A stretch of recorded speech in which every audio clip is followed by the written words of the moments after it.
With the U.S. men's national team World Cup roster now officially official, here are 3 stories you need to know.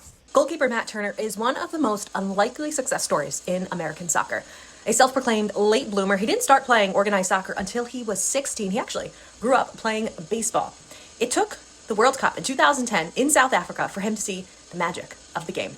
And as he's told me, it was a little too late to learn any of the field positions, so goalkeeper was the only one he knew he'd have a shot. Turner was a walk-on at Fairfield University, went undrafted in MLS, and earned his spot through a preseason trial with the New England Revolution. And from there, he went on to be MLS Goalkeeper of the Year, signed a deal with Arsenal, and started every single game at the FIFA World Cup in Qatar in 2022.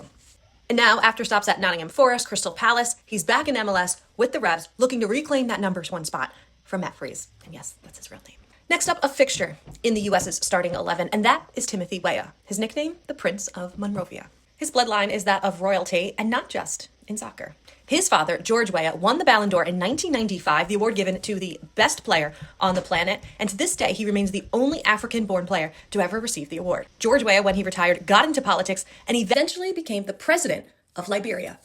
And Tim, like his dad, seems to be a man of the people. Recently, he joined New York City Mayor Zohran Mamdani at an announcement for affordable World Cup tickets. That's right, 1,000 tickets at $50. And if you've been following, that's as good as it gets.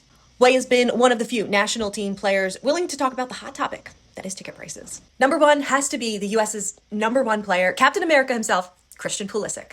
He may be 27 years old, but for a decade now, he's been the guy. By 17, he was starting for the U.S. men's national team. By 20, he had captained the squad, becoming the youngest player to ever wear the armband. And at 22 years old, he won the UEFA Champions League with Chelsea. Despite being 27 years old, the AC Milan star is the most capped player on this 2026 roster for the U.S. But there's another reason his story matters, and it's one a lot of us don't want to think about. Pulisic is the only player who played on that dark, gloomy night in Trinidad in 2017 when the U.S. lost to an already eliminated Trinidad and Tobago and failed to qualify for the 2018 World Cup. For most of this roster, that's history. For Pulisic, this World Cup is personal.